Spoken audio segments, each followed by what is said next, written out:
All right. I've been trying to record this since yesterday. Yesterday I recorded it, but it wasn't there wasn't any clarity in it. So I want to start off today by taking my time and telling a story, even if it is 2 hours. The people who want to know will watch it. The people who don't care will watch it anyway.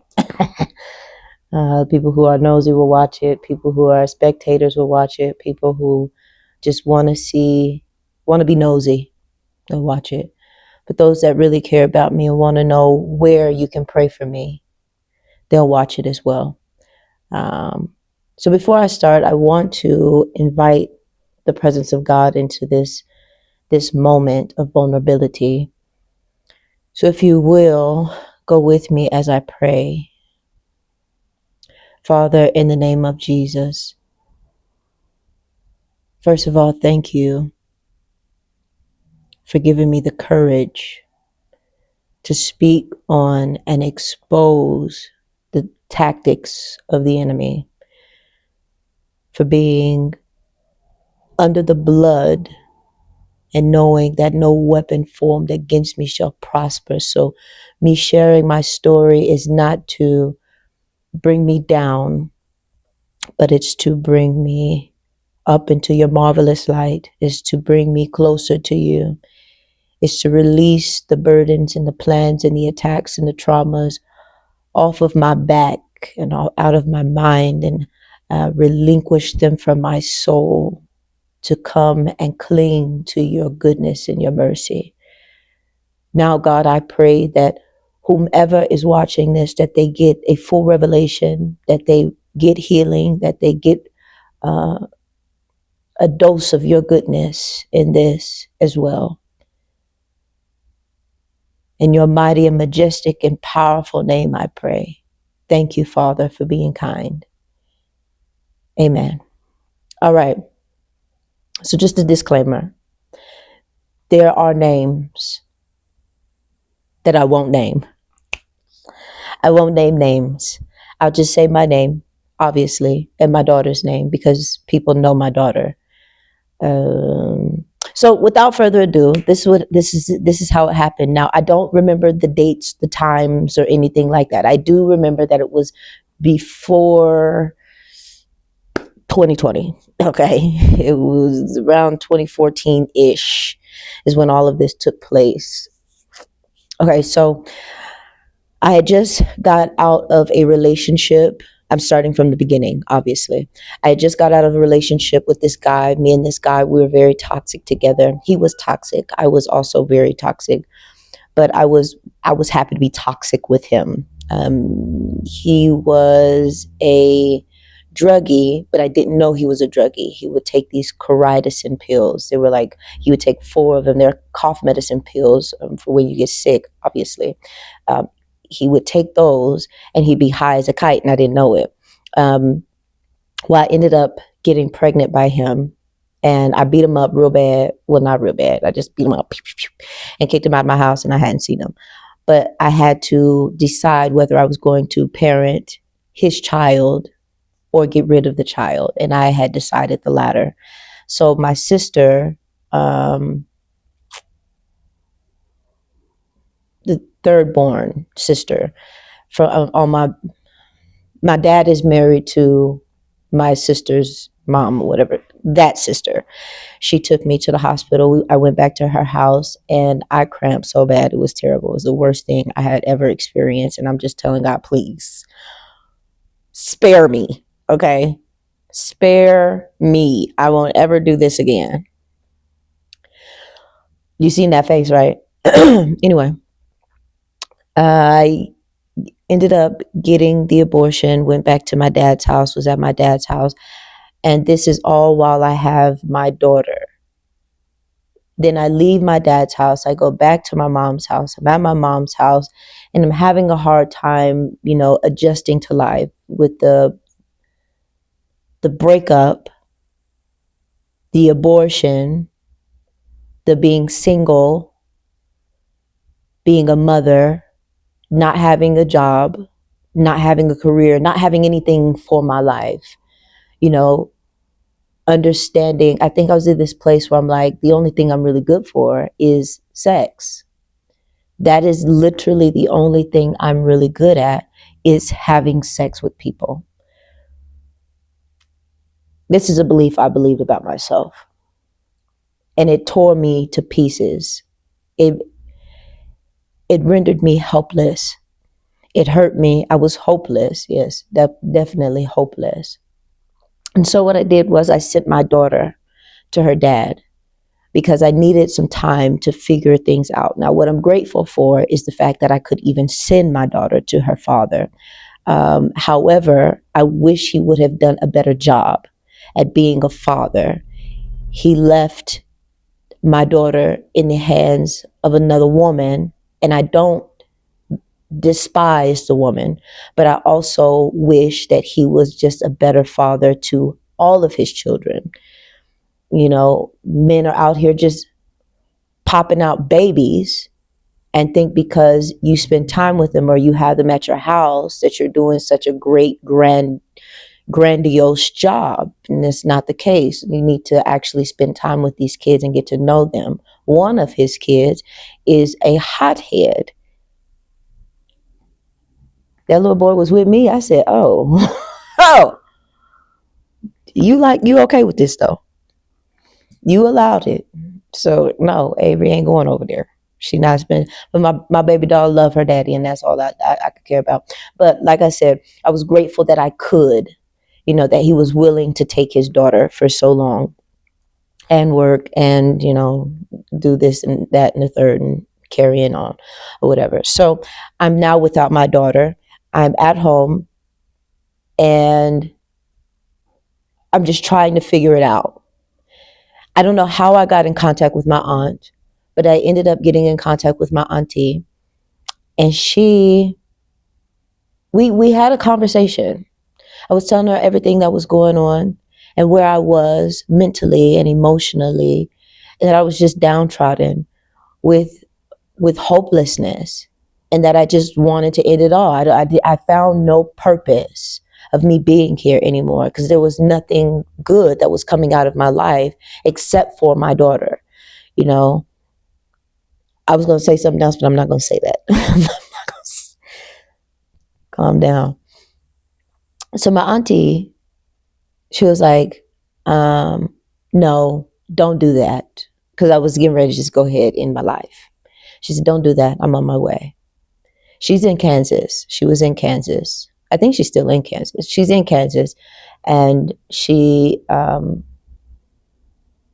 ends up driving from Kansas to Denver. 8-hour drive. I don't know how she did it so many times. She did it so many times, obviously. So she was like a pro at it, but she was not even sleepy. She wasn't tired. It was like working an 8-hour shift. But like driving to me for 8 hours, I'm sleepy first hour. Please pull over. I want to go to bed. But she did it, made it to me within the 8 hours. I tell my family I'm leaving and I go with my aunt. Let me tell you a little bit about my auntie and our relationship. When I was a kid, I spent a lot of time with my auntie. So much time with her. I was always at her house. Was always with her. I think out of all of the cousins and my siblings, I was the one that was the closest to her. Um, I loved her. I adored her. I looked up to her. I thought she was funny. We laughed. It was this just genuine connection between the two of us.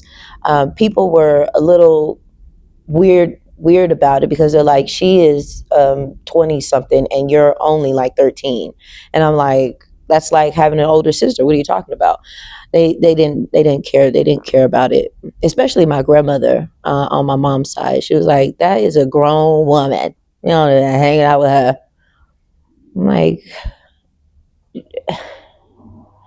she's good. She's good. She told me stories. She told us stories. She would have us over at her house. She would spend time with us. She played with us.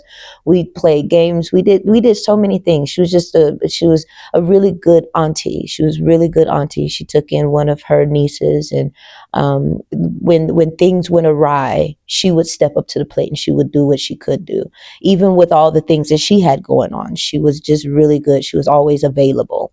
Then her boyfriend, when she was going to college, she had dated this guy. The guy and her became obviously very well acquainted with one another. And he ended up moving out here to Denver. My auntie had her place. He moved out here to Denver. They had my nephew, my cousin, I'm sorry, my boy cousin, and then they got pregnant again, and then they decided to leave to go to Kansas. For 15 years, I hadn't seen this lady. I hadn't talked to this lady. There was no communication between her and I for 15 years. And then here it is, we're having a conversation. She's on her way to come and get me.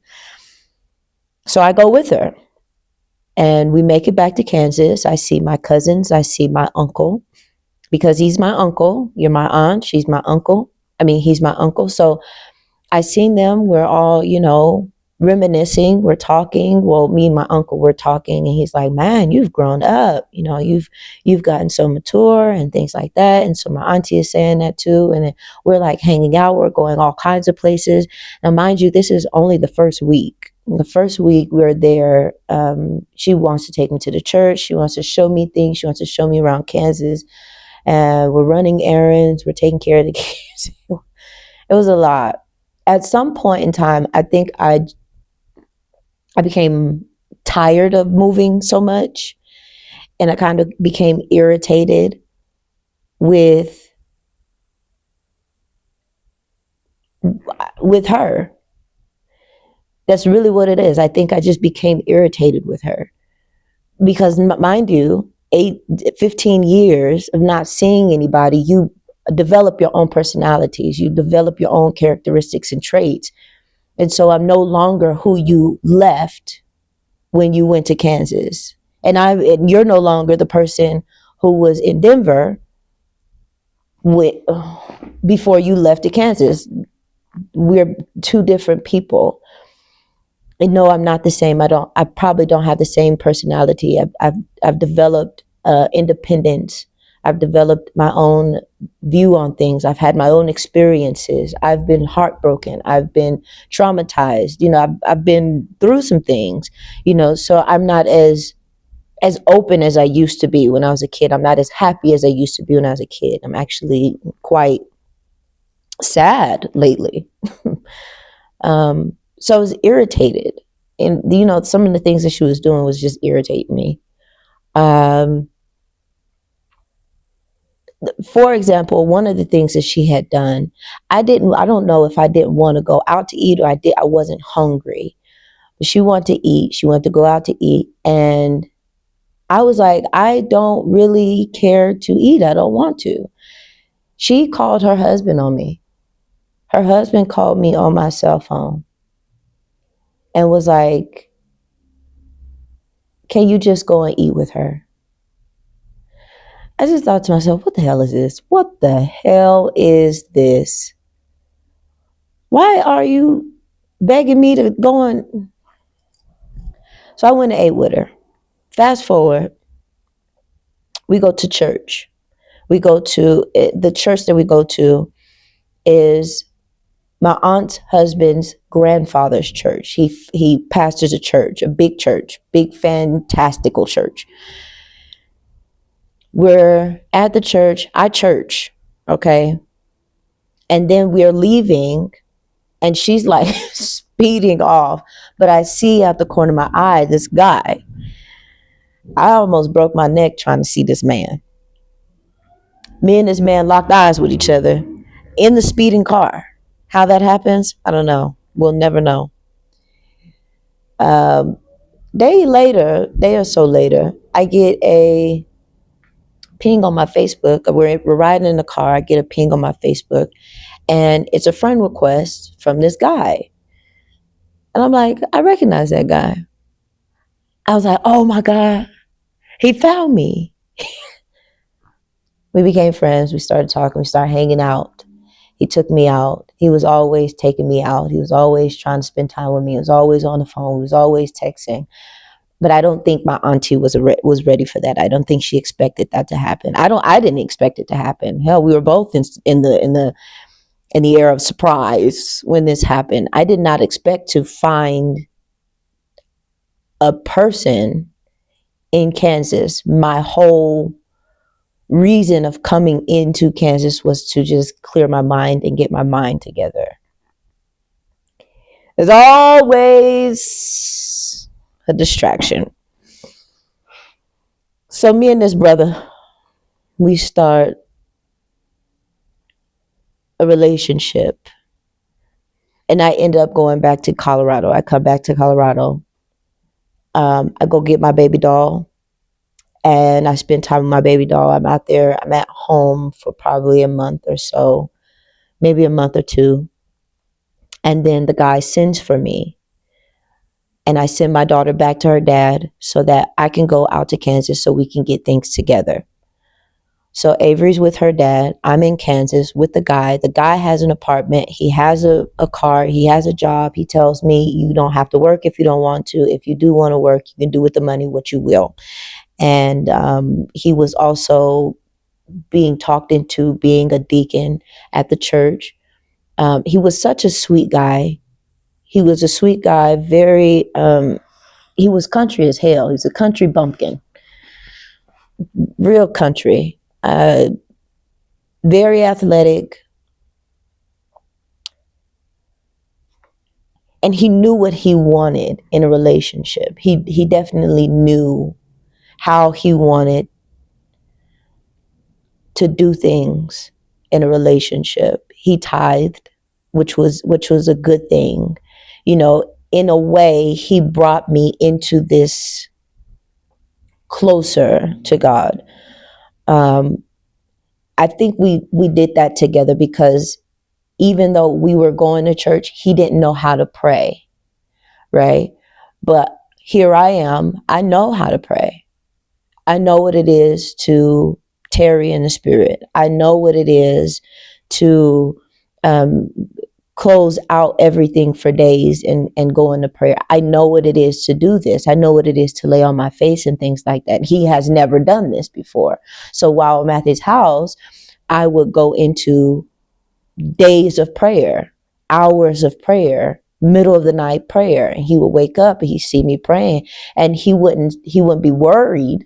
He would just come and lay next to me, which I loved. I loved it. So it wasn't just that aspect. It was the fact that he just went with me, right? And then there was also, the hanky panky time. I was always so excited about it. I was always excited. Woo! Thank you, Lord. But we were talking about marriage. We had went to this little shopping center and we were walking around. We went and we seen a jewelry shop. We walk in a jewelry shop, we're looking at rings. All of a sudden, me and him both got an attitude. Like, I don't remember why we both had attitude. I just know that man snatched me out of that store. And I was irritated by that. Why did you snatch me? And why are you talking to me like this? You know what I'm saying? So, hold on, let's see. Is it recording?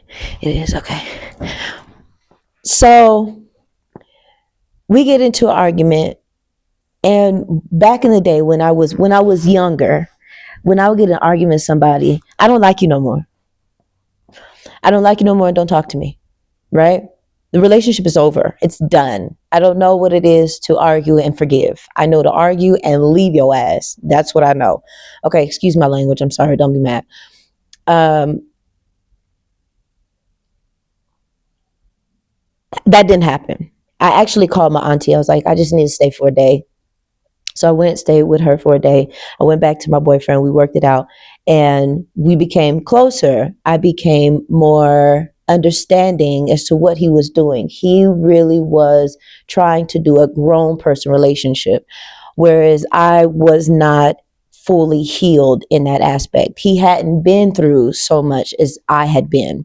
I had just came out of a relationship and had to do an abortion because I didn't want to do life with this guy, because me and this guy just did not get along. We were just toxic, and I did not want to do toxic parenting with this guy, right? I seen how that guy did his daughter and the mother of his child, and how he acted like he just, he wanted to be in that baby's life, and he didn't want that baby. Anyway, so I'm coming into this relationship carrying all of that. He didn't know how to operate through all of that. He didn't know how to do all of that. So it was left on me to try and figure it out. Moving on, we are in the relationship. We're doing good. We're talking. We're having loads of conversation, loads of, intimate moments. But we're also, so I'm living with him. I'm no longer living with my auntie. Well, I wasn't even living with my auntie. I'm not staying with my auntie, but I'm living with him, but I'm also spending time with my aunt. So he would go to work, and during the day, I would go to my auntie's house. There were days when we had to do laundry, so I would go to my auntie's house to do laundry because I don't have a car. He takes the car, and so I'm just at the house by myself. And so I just go to my auntie's house. So I'm at my auntie's house. He would just come and pick me up. And that was the routine for a little while until he got tired of it. He got tired of being over there. I would fall asleep and he'd be up, and he'd be having, him and my auntie would have conversations and things like that. Apparently they had a conversation one day and it just turned him off completely. So we're laying in bed one weekend and he's like, we don't have to go everywhere. We don't have to spend time with them all the time. You do not have to go over to our house all the time. You don't have to. I need you to understand, you don't have to. And I was resistant to it because that's my aunt. That's the only person I have. I don't know anybody out here in Kansas besides my uncle, my auntie, and my cousins. That's it. You, on the other hand, have been out here for a little while. You have your brother here. You have your family. Not so much as your family, but you've made friends and family out here. You have people that you can go and talk to. You've made acquaintances out here. I don't have nobody. So no, I'm going to keep my auntie around. Eventually I understood what he was saying. So I started to try to limit my time with my aunt and spend more time with my mans. Try to work it out with him. Trying to let him know I'm here, I'm with you, right? There was one day we went, there was one day we had went out to eat. Now, like I said, my auntie is inviting us to so many places, things that her and her husband could do, or the places that she was inviting us to are the places that her and her husband could have gone by themselves. Now, I'm not saying that they didn't go by themselves at one point in time because they had been together for so long, but now they want to be a couple that spends time with another couple. And now that her niece has a relationship, she's like, why not let's just blend our spending time together. Let's just do this. So we were always out doing something. There was one time where we went to this restaurant and I said something to her. She was like, that's why I'm not paying for your meal. I was like, that's why he's here. That's why he's here. Like, what are you talking about? And that didn't rub her very well. She didn't like that. Then there was another time we had went to, I think it was a casino. We went to the buffet or something like that. And I'm just thinking to myself, there was so many places that we had gone. And I'm like, I appreciate the exposure. Yeah, I'm not upset about the exposure. I appreciate the exposure. But let us find it. Let us figure it out. Because there are other places that my mans, he knew about because he had explored while before he met me. He had went and done things by himself and experienced life without me, obviously. And then when I came, he was able to take me places that I had never been. Obviously, showed me things. That was the very first time I saw fireflies. Very first time. It was so beautiful.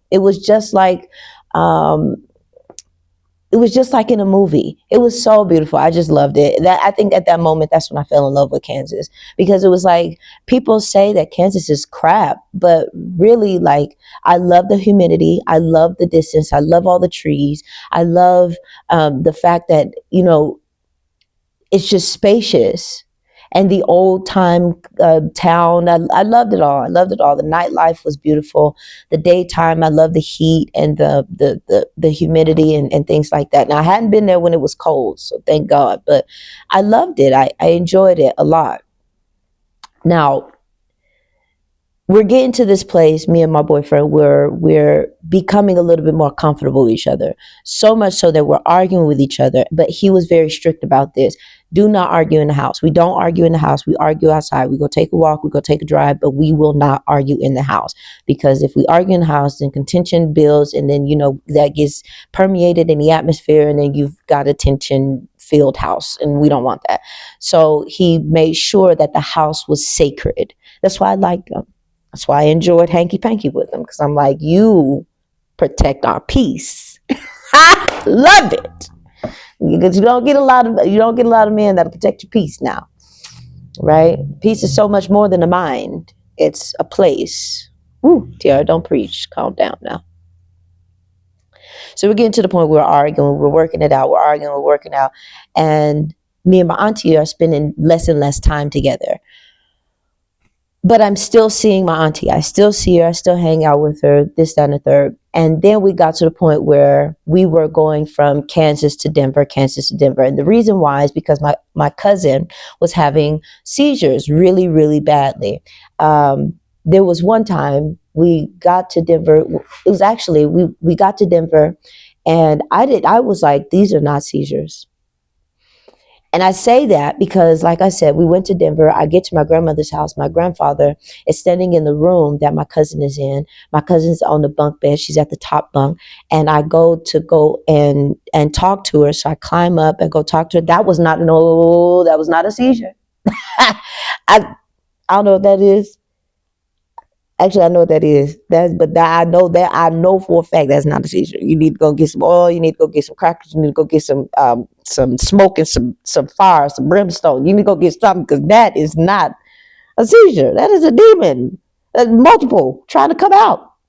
You need to cast it back in. My grandma says she's just trying to get attention. So we ended up taking my cousin back with us to Kansas. We get to Kansas, we go to church. We tear the floor up. My cousin tore the floor up so good, she got into another seizure. We had to take her to the hospital. We had to ambulance her to the hospital. My little boyfriend was just panicked. He was just so panicked. I was looking at him, why are you so panicked? Calm down. He's like, no, because I was sitting there looking at her when she was having a seizure. I didn't want her to bite her tongue or nothing like that. She wouldn't do none of that. She wasn't doing nothing. All you had to do was go splash some water on that girl. That demon was trying to manifest. Get out of here. I said, I'm so sorry you had to experience that. I'm so sorry. You okay? He said, yeah, because my daddy, my daddy, he did this and that. I think that's how his dad passed away. So he was very sentimental in that aspect. And I was like, oh, that's so sweet of you. Mm-hmm, mm-hmm. So then we ended up having to go back to Denver because it was a conference. I think there was a conference. I'm not sure. We ended up going back to Denver. Whilst we're in Denver, I find out that I'm pregnant. Oh no, this is when we showed up to get my cousin. Whilst we're in Denver, the very first time we had went to Denver to go get my cousin, we went to the store. We went to go get something. My auntie kept saying, you're pregnant. And I was like, no, I'm not. She said, yeah, you are. No, I'm not. Yeah, you are. And so we went to the store, me, my cousin, and my auntie went to the store. We went to go get some pregnancy tests. We got some stacks and stuff. And then we get back to my grandmother's house. Me and my cousin would go take pregnancy tests. And my pregnancy test came back positive, and hers came back negative. So I'm pregnant. I call my mans. I say, hi, sweetheart, guess what? I'm pregnant. He said, how you know it's mine? Whoa, whoa, whoa! I thought we was okay. Wait a minute. Are you playing? Are you playing? He said, no, I need to know. How do you know it's mine? So apparently he thought that my twat was just for everybody. That I was just giving my twat to everybody. If that's the case, sir, why would I let you record me doing the hanky panky with you? Why would I let you do that? What? One thing I said, sweetheart, when I'm with you, I'm with you. My twat is on reserve for that person. Okay. When I'm single, yeah, maybe my twat's for everybody. I'm gonna get my anybody. If I deem necessary to give it, I'm gonna give it. But in this instance, sir, this twat got your seed in it. So stop playing with me. He gonna say, well, yo, he didn't seem enthusiastic about it. He didn't seem happy about it. So we're in Denver, and we're, like I said, we're traveling back and forth. We end up going to get my daughter.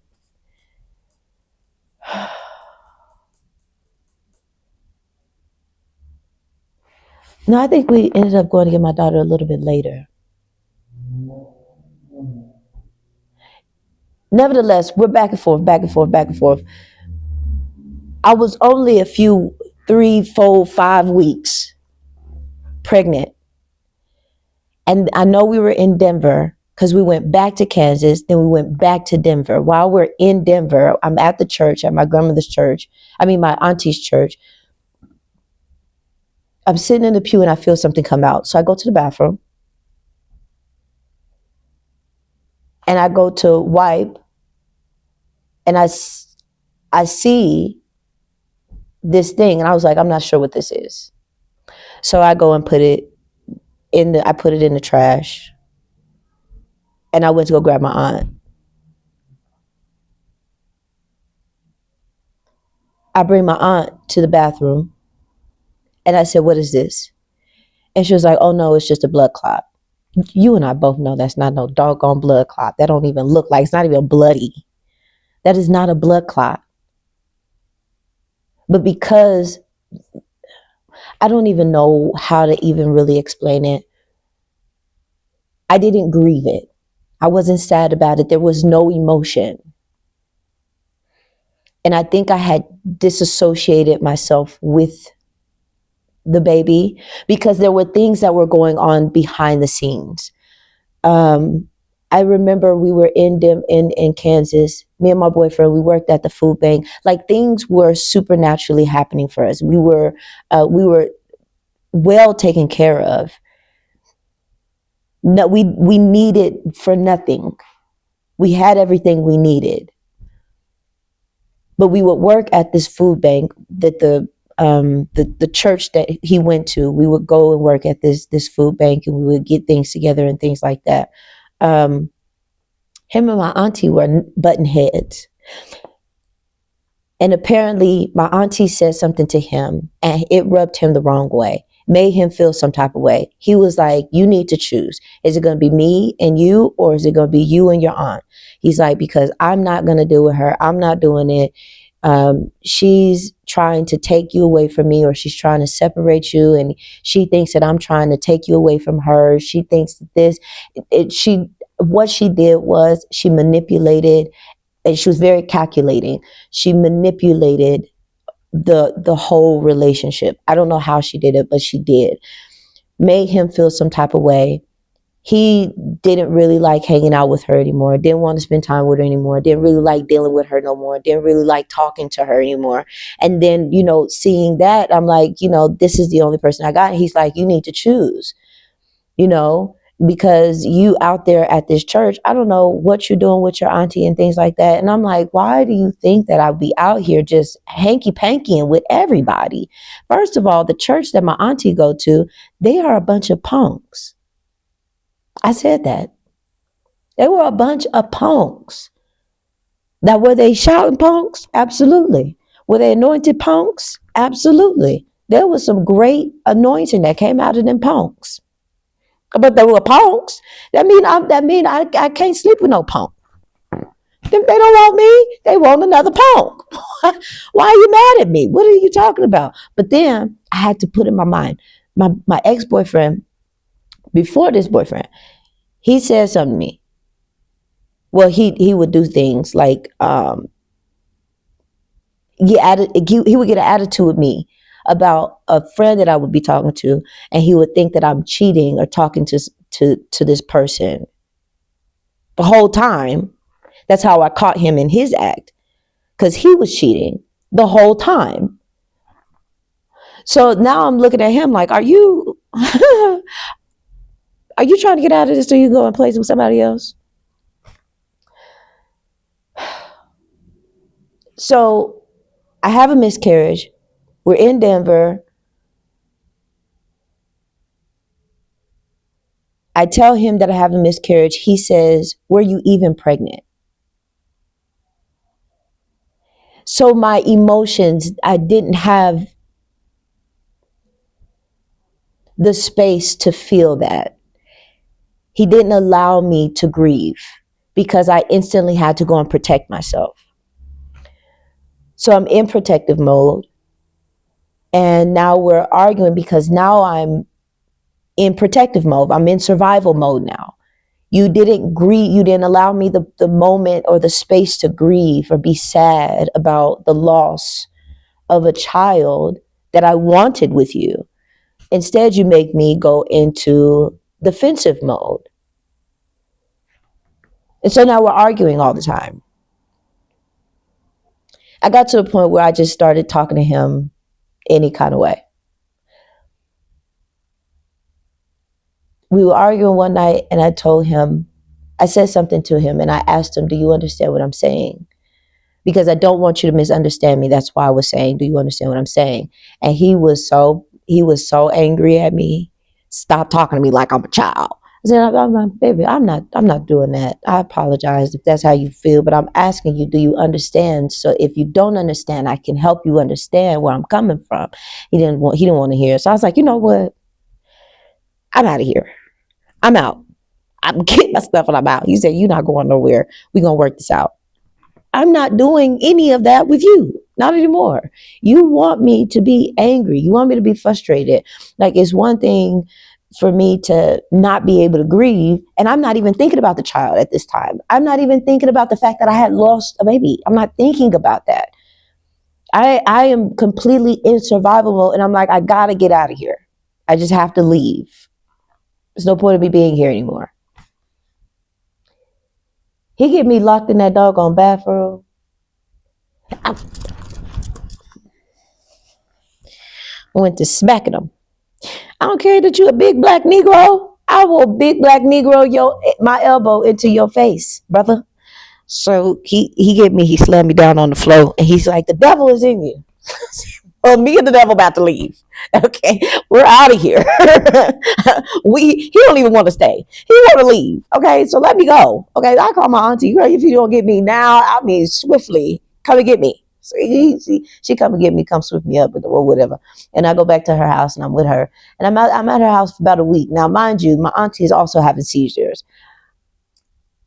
Something about them seizures. I don't believe them. I don't believe they're seizures. There's a lot of things that I do believe, but that seizure thing, I don't believe that.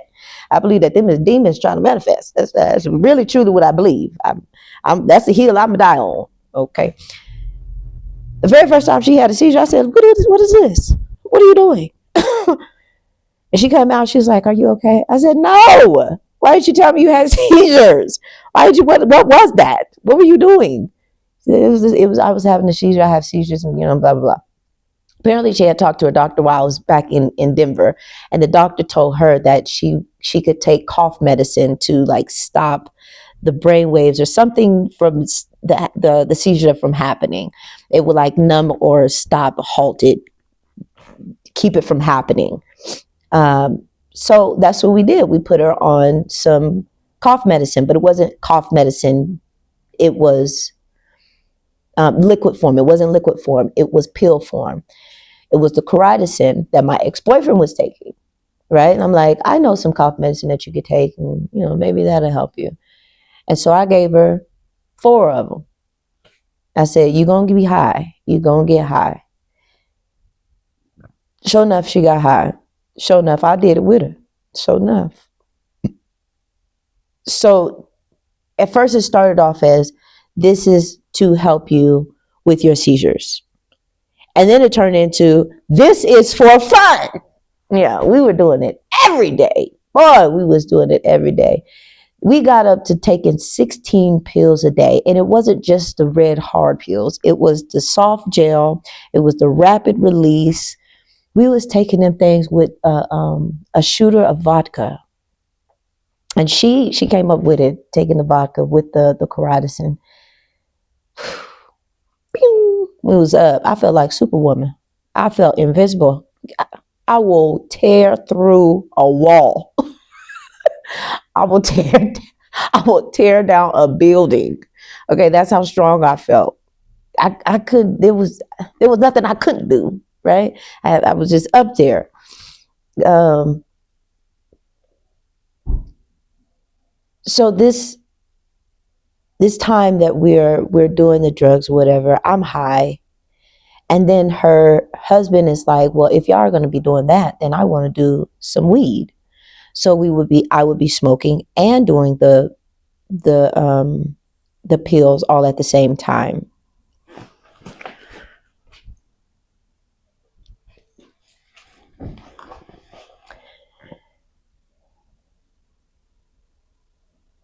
After a week, I went back to the boy.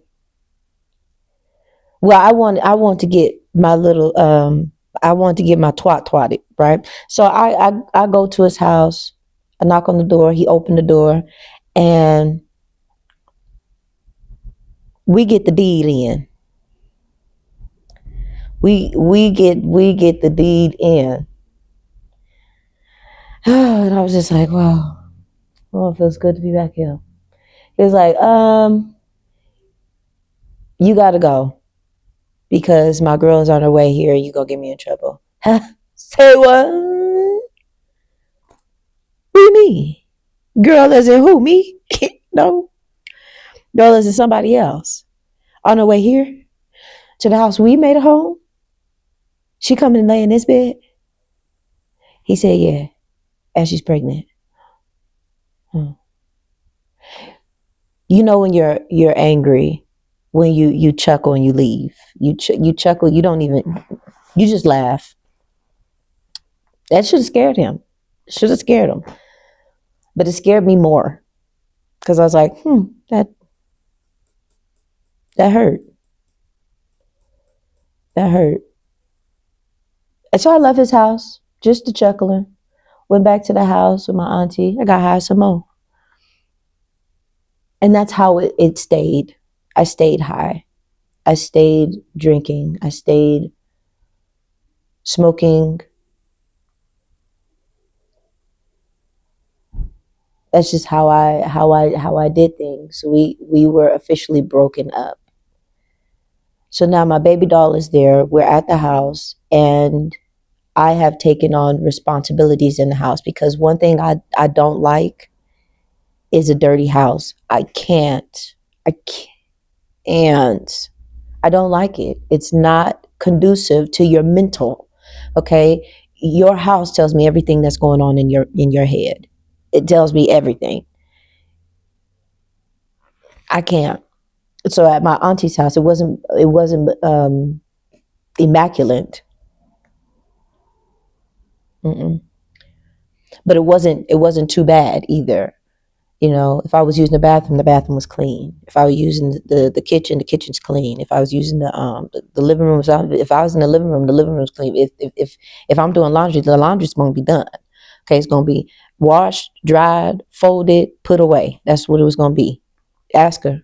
You can go ahead and ask her because I didn't like it. I didn't like there was also other things going on. I said, Madam, I can't. So we got to get this together. Okay. So I took on, especially being high, I took on the aspect of cleaning the house. I liked a clean house. It just made things feel better. I was also looking for an outlet.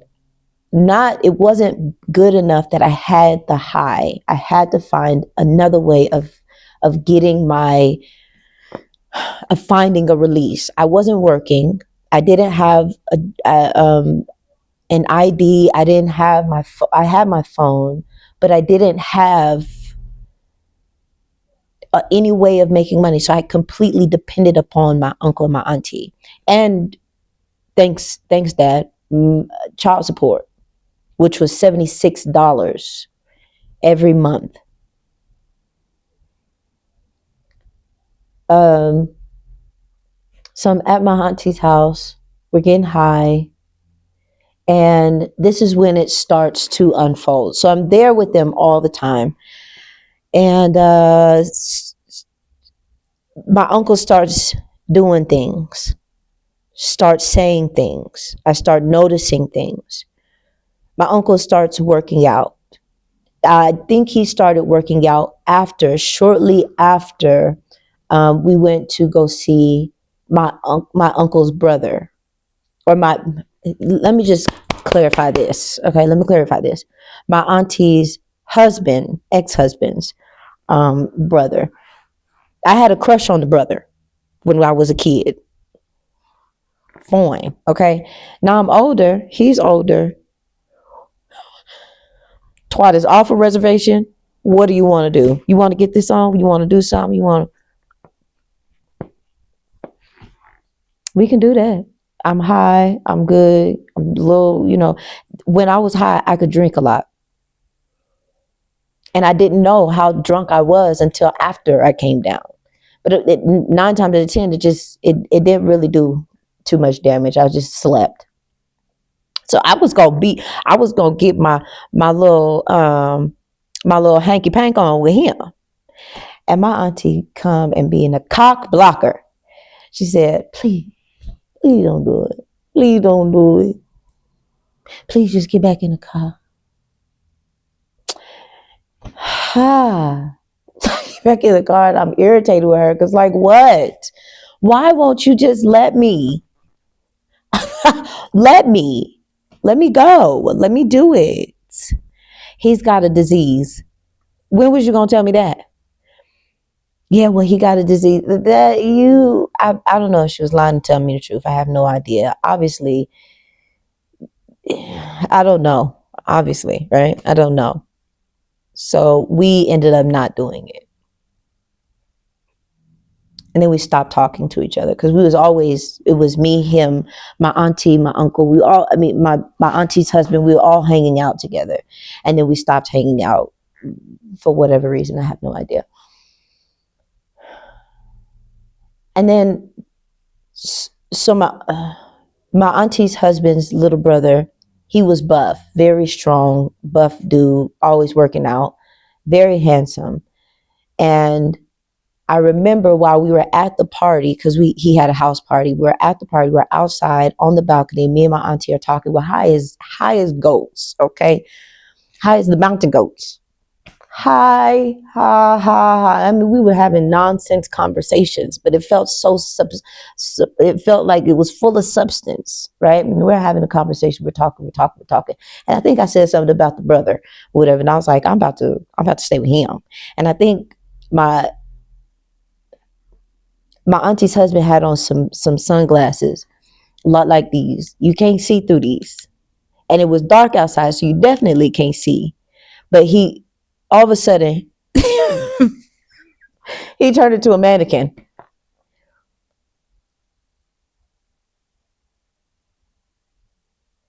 It was like, I'm sorry, I left because I went into that memory. It was like he was asleep.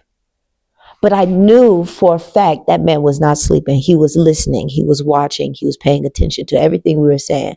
He was trying to pretend that he was sleeping. And I think that was the creepiest thing that he could ever have done. The creepiest, because why are you pretending to be asleep? You're a grown man child.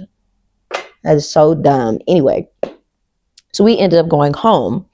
We get to the house. And he starts working out shortly thereafter. I think he started working out shortly thereafter. Anyway, he's working out and he's saying that he needs protein and he wants us to cook tilapia. Now, like I told you, I have taken on responsibilities of the home. I'm cleaning, I'm cooking, I'm doing hair, doing laundry, making sure that the house is running effectively. So my auntie, when she goes to work at night, she doesn't really have to worry about the kids. When my auntie's husband comes home, he really doesn't have to worry about cleaning up or doing the dishes or anything like that. They can just be. I felt like I was a housekeeper in a way, a little maid in a way. That's what I felt like. But I enjoyed it because I was high.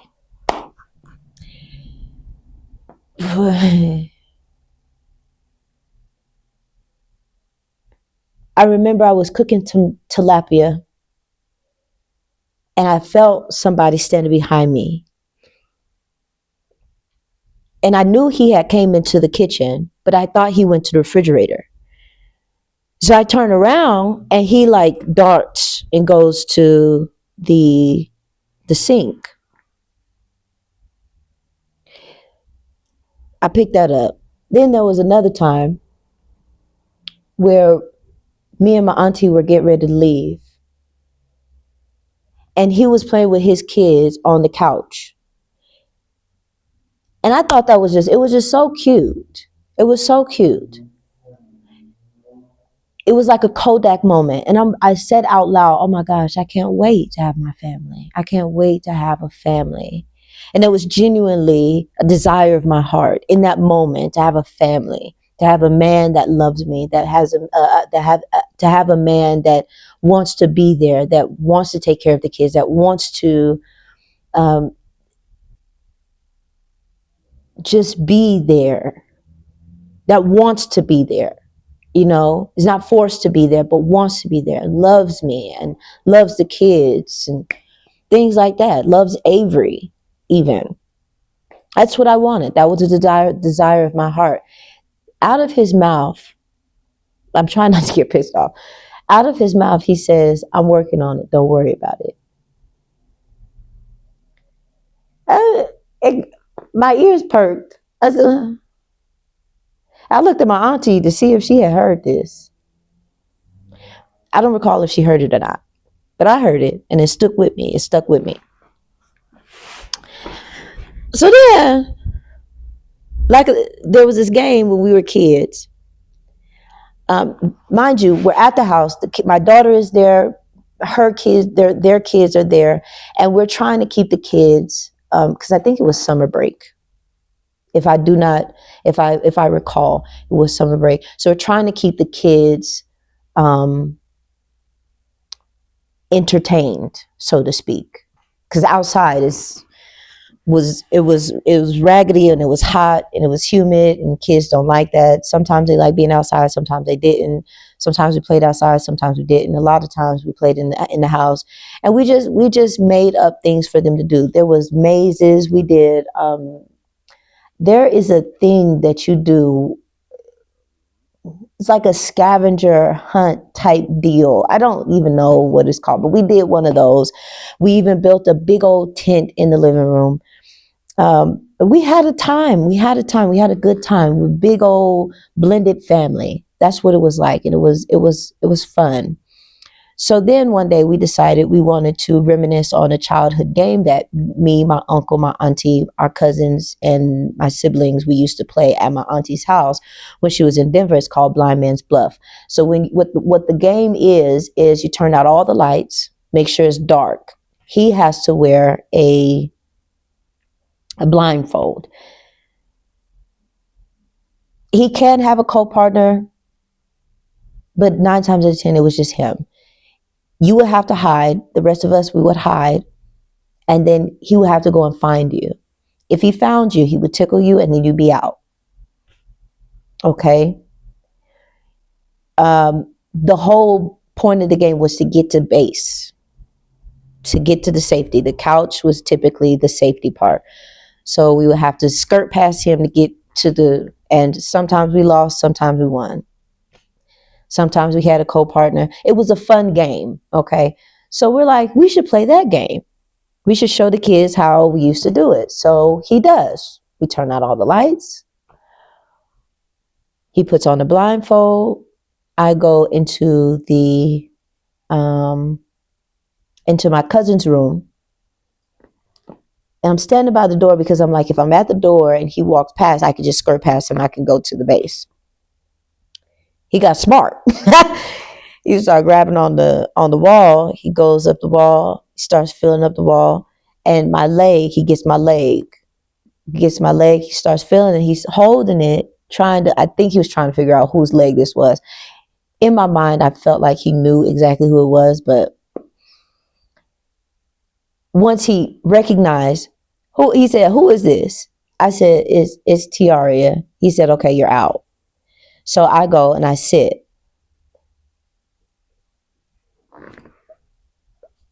The way that he grabbed my leg, it wasn't,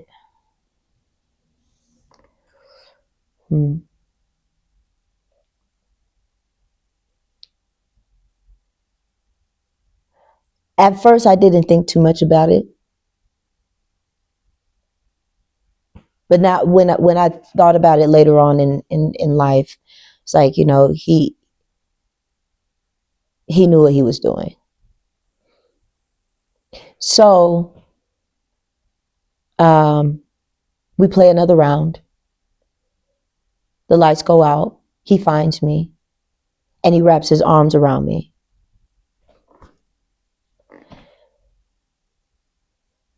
I shimmy out of his arms. The lights come on. And I'm looking at him like, what the hell is going on here? What are you doing? Not to mention, I should mention this. While we're smoking weed, we would be outside, obviously, but we would exchange stories on, okay, what was, he would ask me things about myself, and he would say, I appreciate your motivation. I appreciate the fact that you now mind you, I don't have a job. I appreciate your motivation. I appreciate that you're a motivated young lady, this and the third. You're I don't know. He was saying everything my auntie was not at the time. But I also was participating in the conversation. And I would ask him questions about how he felt, what he was feeling, what he was going through mentally, why he felt those things. I was really just curious as to why he felt the way he felt about my auntie, because my auntie would never talk about him. She would always talk about somebody else. It was this person. She was just infatuated with this person. Now, had I met this person? No. But had I heard about this person? All the time. I had heard about this person all the time. I don't know if it was real or a fantasy, but I just know that this was a person that she talked about often. She never really talked about him. He was not the topic of conversation. But my uncle, my auntie's husband, he would always talk like that. And then one day, I think we were hanging out with, so this is after the Blind Man's Bluff thing, whatever. Then we have a little gathering with my auntie's, her husband's little brothers, ex-girlfriend, ex-wife, I think it was ex-wife or something. She was there. We were all just hanging around playing games or whatever. Me and the husband, we left. We went out to go and smoke. We're walking. And I remember being so tipsy. I was high, I was tipsy, I was inebriated, I was all the things. But I do remember him asking me, "Can I kiss you?" I let him kiss me. I did. But what I wasn't ready for was him to start acting it out in the house. I didn't expect him to do that. So now he's actively doing these things in the house. Before he leaves for work, he's tapping on the door to let me know he's leaving. It was very subtle things. We're also texting each other whilst he's at work. And apparently he had told my auntie that he didn't have good service in the warehouse that he was working at, and so he couldn't text or call until lunchtime. But here it is, he's texting me at 9 o'clock in the morning, telling me, good morning, how are you, what's going on, and having conversations with me. So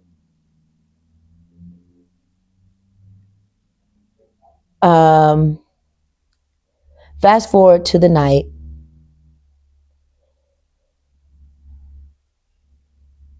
My auntie, my little cousin, he has tubes in his ears, and he wasn't feeling well. He wasn't breathing very well.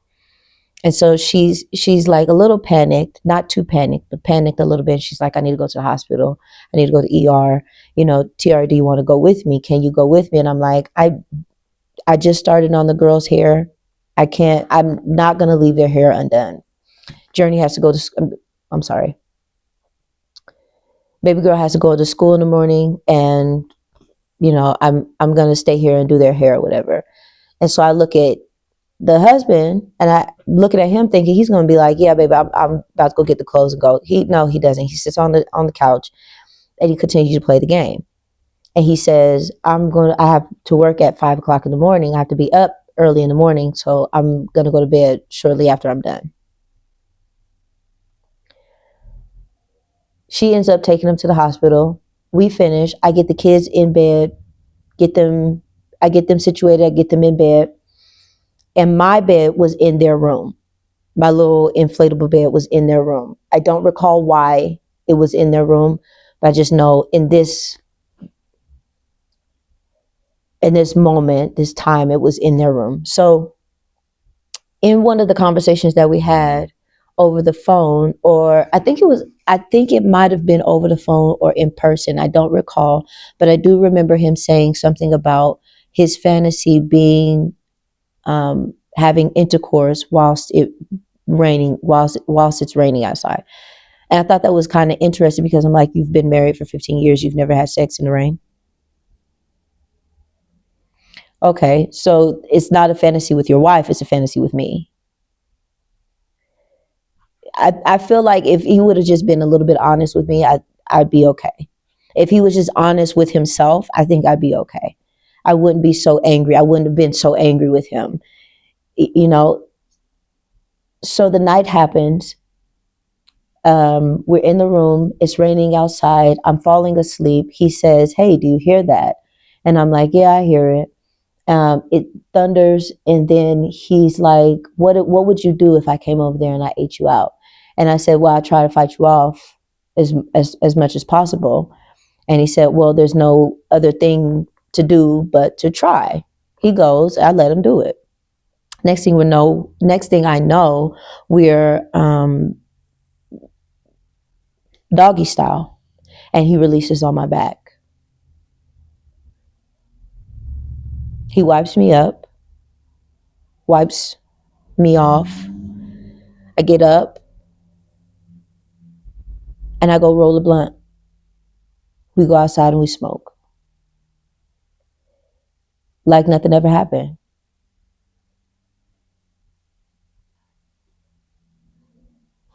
Um,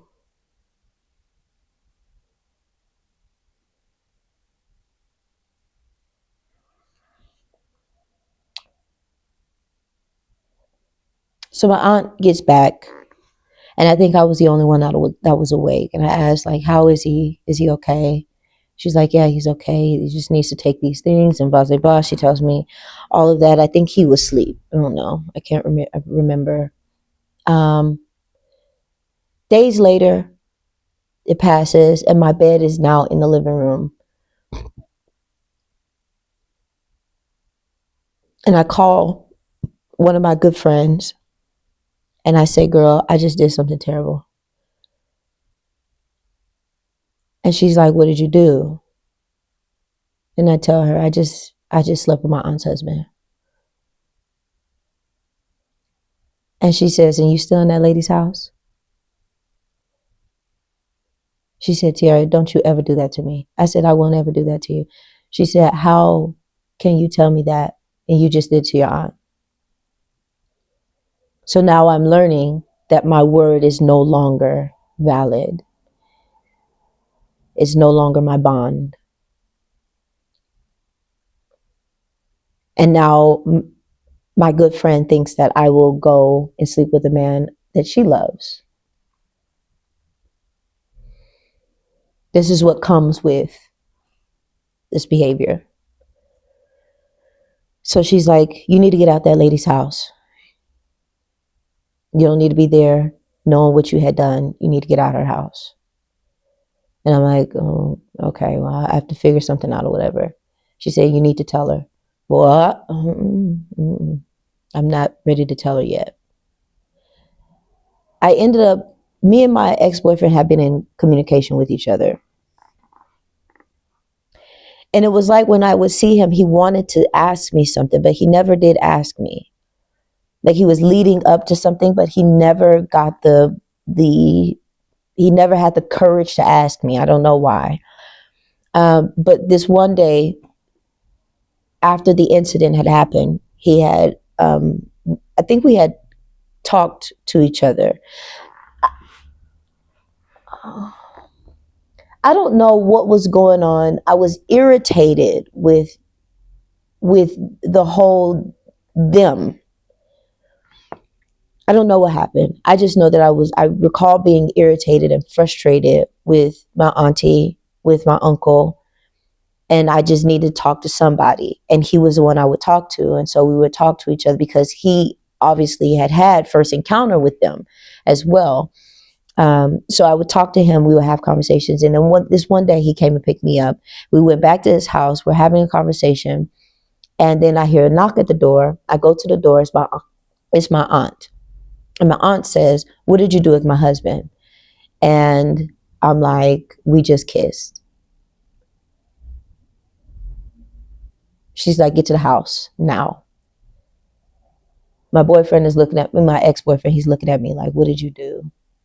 What did you do? What did you do? And I'm like, I can't tell you right now. I'll tell you later.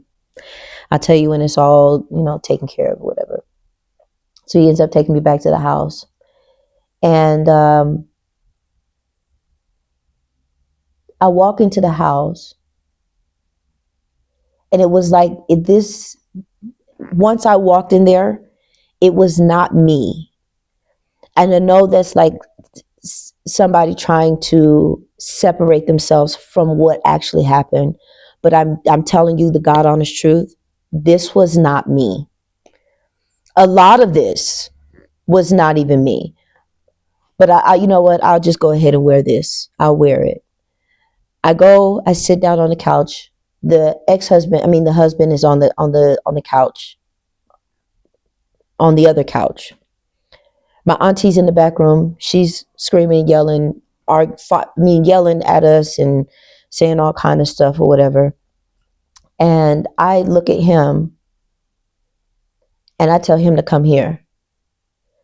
He comes and we get a 1, 2, 3 pump in before my auntie comes walking up to the front room. He gets up, acting like nothing happened. And I'm sitting there and I'm listening to her fuss. And she was like, so when were y'all gonna tell me? And I was like, I was gonna tell you eventually. It was the truth. I was gonna tell her eventually. He says, I wasn't gonna tell you nothing.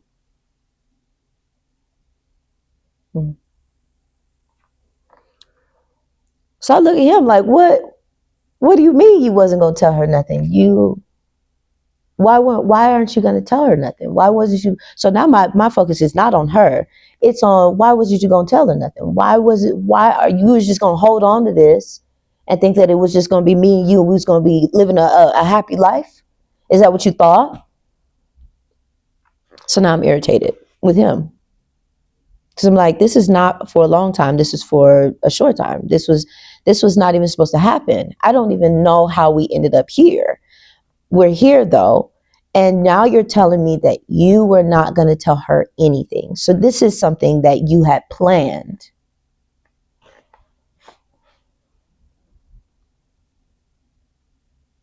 Days later, I mean, obviously we there's some breakdown of the foundation. The foundation is shot. She's, spazzing, and she's spiraling, and she's crying, and she's upset, and then she goes into a seizure. And like I said, I don't believe these are seizures. And I'll tell you this: we were in the back room, we were in the bedroom, we're trying to calm her down, we're trying to tell her like we're trying to cover up the big lie.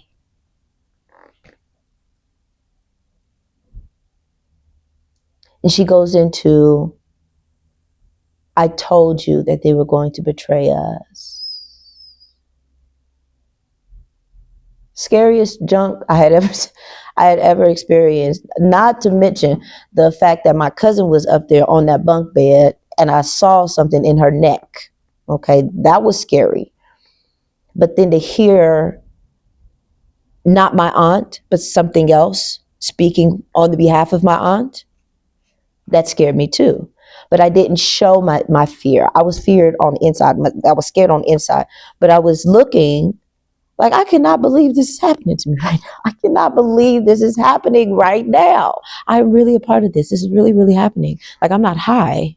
This is like legit happening. At some point, we can't comfort her the way that she needs to be comforted. I do my best to stay with her and to answer questions. Buddy leaves. He checked out. He's gone. I don't know where the hell he went. I think he went to go sleep in the living room. I think at that point he had started sleeping in the living room. But but I stayed with my auntie.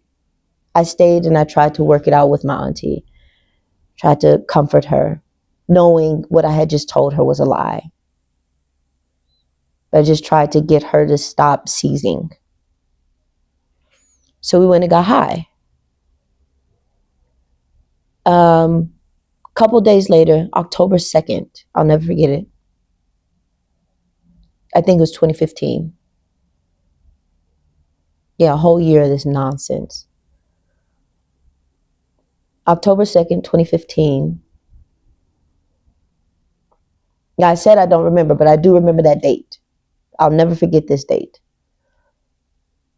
I'm washing dishes, and she's curious. She's asking me, do you love him? Do you want to be with him? Do you think that you could be in a relationship with him? Do you think he wants to marry you? Did you enjoy it? Tell me how it felt.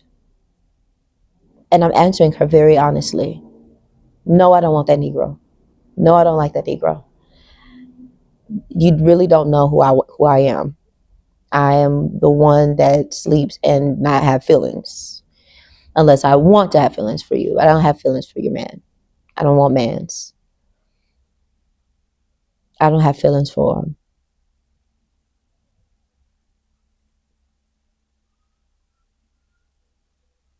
Yeah. And I answered her as honest as I possibly could. I pushed pause right there because I'm in the memory and I'm reliving it as I speak. So I'm seeing her at the table, like on the island, and she's intently looking at me, asking me these questions. And I'm doing dishes. And then I hear a voice in my ear saying, you need to tell her the truth now. I stopped what I was doing. My heart dropped because I'm like, I lied to her. I told her that we just kissed when that really wasn't the truth. And now I have to actually tell her the truth. So I take her by the hand and I say, I have to tell you something. I go all the way to the back room. Why I went all the way back there, I don't know. I just went. I sat her down and I said, so him and I did not just kiss. We actually had sex. She was obviously distraught.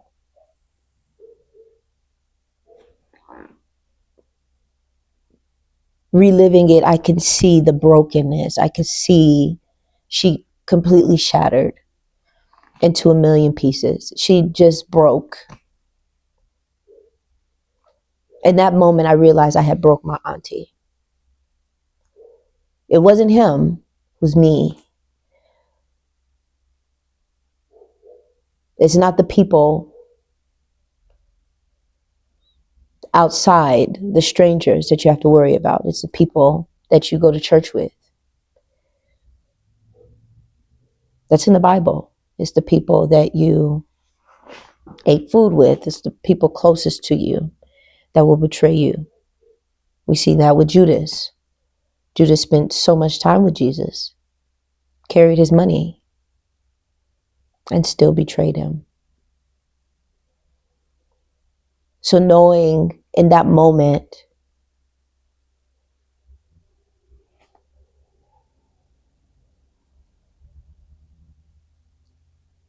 I came to the realization that this thing has been done. I have done something terrible, horrible, horrific, something that cannot be remedied. It can't be fixed. This is completely obliterated. Mm-hmm.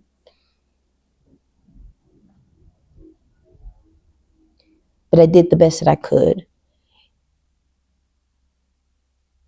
Actually, I didn't even really try anymore. After that, after I told her, she went into a full rage. She called him.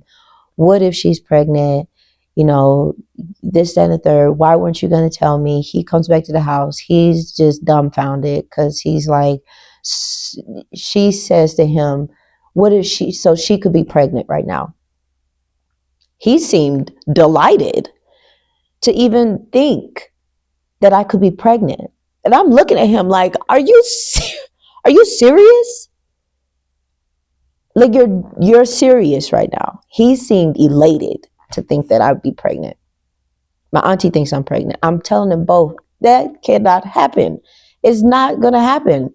That's not what it is. It's not, no, I'm not pregnant. Hello, boo-hoo, not pregnant, not at all. I remember he on my back. The seeds is on my back, okay? It's in a towel somewhere, now it's in the washing machine getting washed. That can't happen. I know this is a little graphic. I'm so sorry to y'all, but this is what happened. This is what's going on in my mind. Okay, so she goes off on me. She tears me a new one. She tears me a new one. That same night, we had to go all the way to St. Louis, Missouri to see her spiritual mother preach. Her spiritual mother is a prominent prophet, okay? She was actually on the stage of Juanita Bynum, okay? So this is her spiritual mother. She tells her spiritual mother what happens. She drives all the way. Now, I'm in the car. I'm sitting there on the couch. The kids have found out. I've told them, you know, I broke up your family. I'm telling them this. And she's like, don't tell them that. And I'm like, why keep lying? Tell them what I did. Matter of fact, I'll do it myself. I told them that I slept with your dad and I broke up your family. I was the one that caused all of this damage. Why I did it like that, I have no idea. But I was just in this, the emotions were high, okay? And she's trying to keep it contained. And I'm trying to no, this is the reality of it. The reality of it is it's broken. It's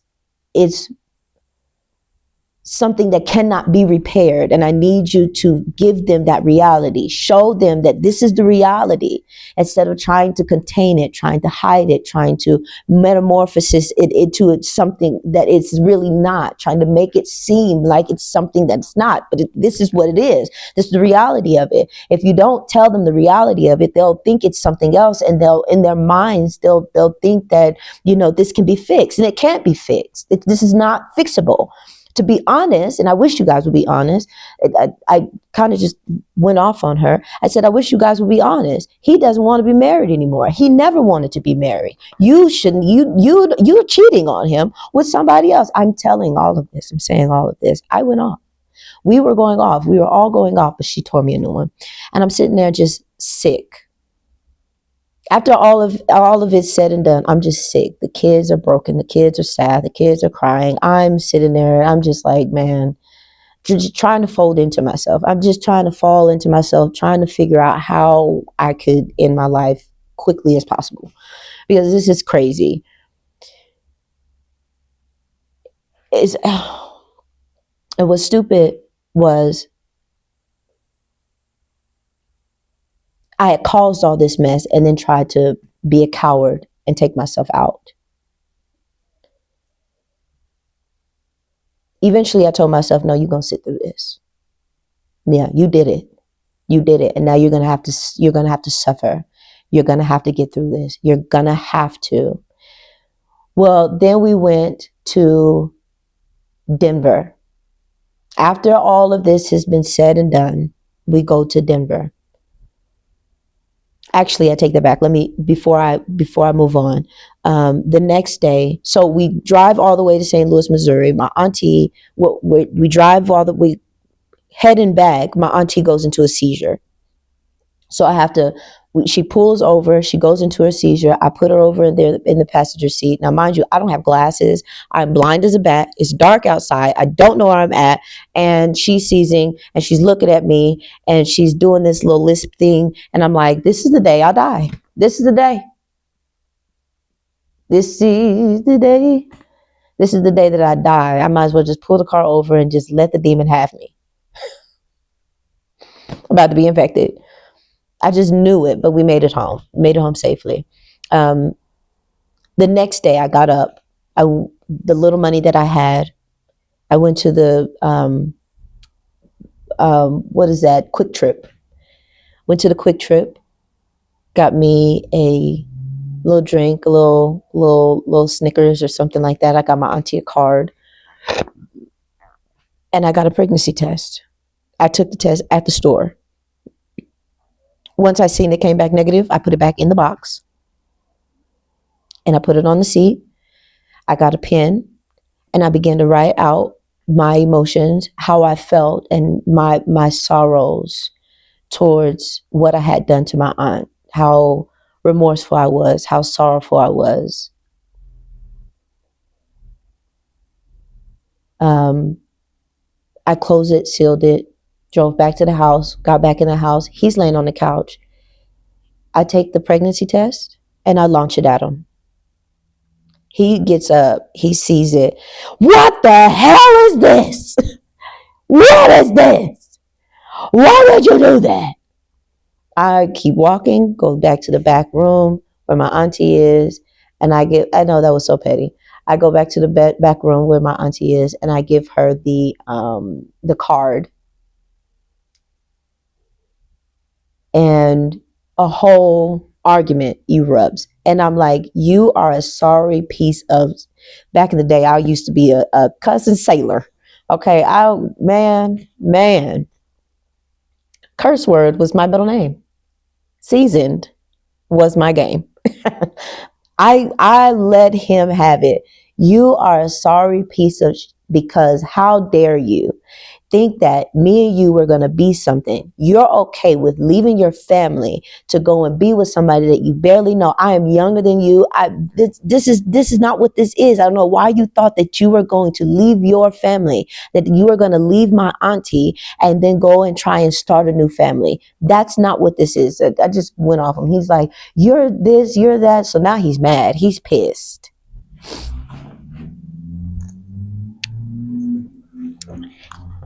He is pissed off. Smooth. So then he ends up leaving. He goes with his mom. His mom finds out. The wife of the little brother, she finds out. They want to beat me up. And I'm just sitting there like, I will smack everybody. I ain't got nothing to lose except for my daughter, but my daughter, I think, should be all right. I have nothing to lose. If we gonna fight, you might as well come on in here. Come on in here. So it wasn't just her that was going off on me. It wasn't just the mom that was going off on me. It was also the brother, the oldest brother that was going off. How he found me on Facebook, I don't know. They were just going off on me. So we ended up going to Denver. We're in Denver. We go to my grandmother's house. My auntie, one of my grandmother's good friends, longtime friends, is there. She's sitting on the bed, and they're asking me, why did you do it? I said, I don't know. They're like, you really don't know why you didn't do it, why you did it. I said, no, I don't. I really don't know why that was something that was okay with me. I don't know. No lie, I saw the auntie that I'm referring to. I loved her.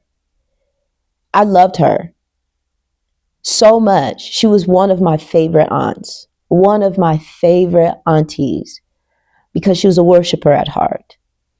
And because she was so sweet, she was so soft spoken, so gentle, so peaceful. I watched her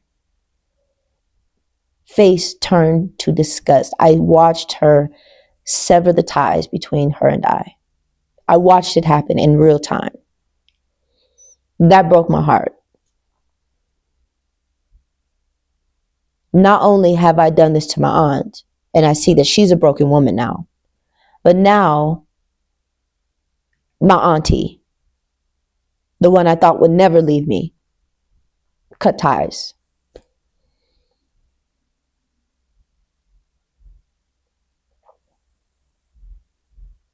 I think my other aunties had found out. My grandmother had told my other aunts. One of my aunties had prophesied to me at her church. She stopped talking to me. The only auntie that stayed by my side and didn't turn her back on me was the one who passed away. The very first one to pass away. She was neutral. So was my other auntie who passed away. She was also neutral. She didn't do all of that politicking back and forth. But we were at the church. I think it was during a conference. I'm trying to speed it up as fast as I possibly can.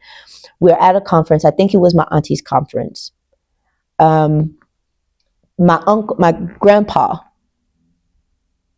he got to be a speaker for the moment we were eating food. You know, the brunch, and they like have that talk or whatever. I'm sitting next to my auntie, my grandmother's sister, and then my auntie, my dad's sister, the adopted one, the one that I had hurt. She's walking around and she's doing things. She's just trying to stay busy, obviously. My grandpa is up and he's talking, and what do you know? The thing he's talking about is what? Adulterous women.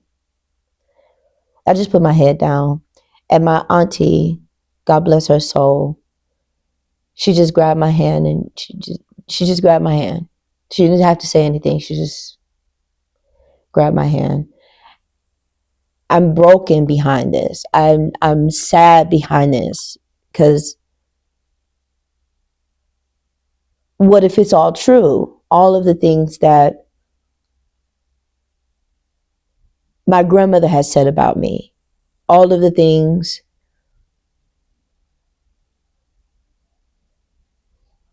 what if it was true? What if I'm not really saved? What if I am a child of Satan? What if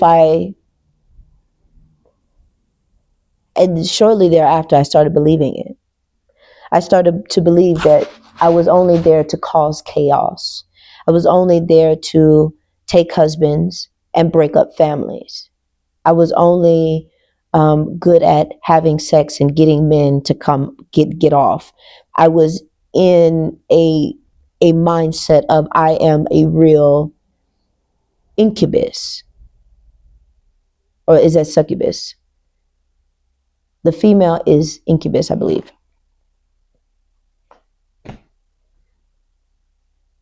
I'm the real living incubus.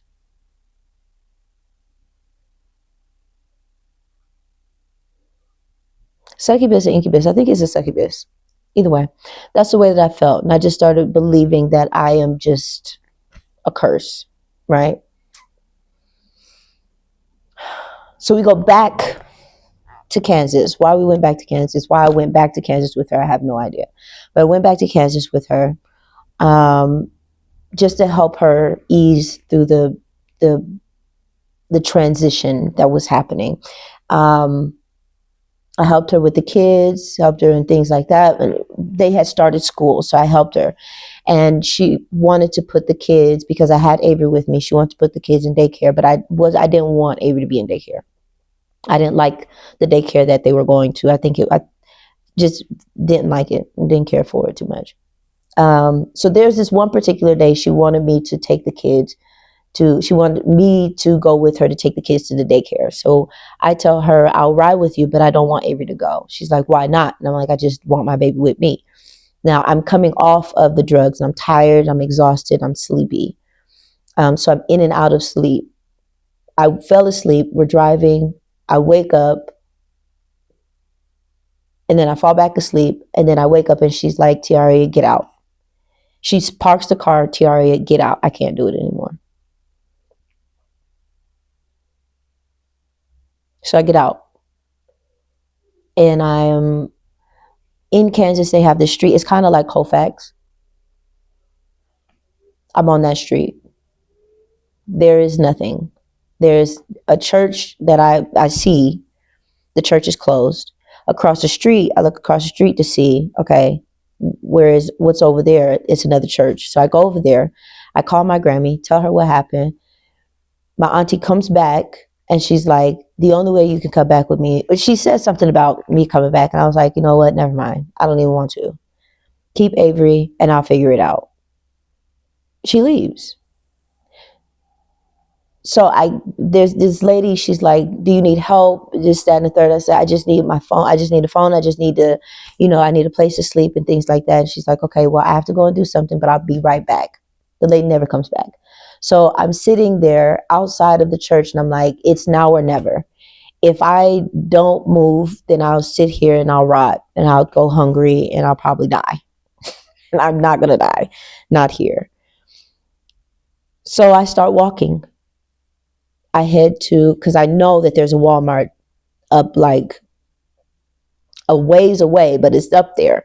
I know that if I get up there, I'll be okay. So I walk all the way to the little shopping center Walmart place. In the shopping center, there is a Sam's Club, a Kohl's, a Walmart, a little other shopping areas. In the little backdrop, there is a Verizon, there's a Taco Bell, there's, a Chick-fil-A. And then there's a shopping mall over a little ways on that side. And then there's a hotel and a furniture place. I get to Walmart, I go into Walmart, I grab a bag, and I start to grab all of the necessities that I need. And I mean big packs. I grab everything that I need, literally. I go and find a bathroom, I get myself dressed, I break all of the seals, and I get myself together. I clean myself, I did a whole bath, I brushed my teeth, washed my face, cleaned myself up, straightened myself up, went, grabbed a blanket, grabbed some food. I walked up out of that store. How I walked up out of that store with the things that I had, I will never understand. I won't ever question it either. I've got brand new shoes. I left there loaded. I had nowhere to sleep though. But where I was, there was a bus area, kind of like Center Point, and there was a bench. I propped my little bag up on that bench, put my blanket over me. I went to sleep.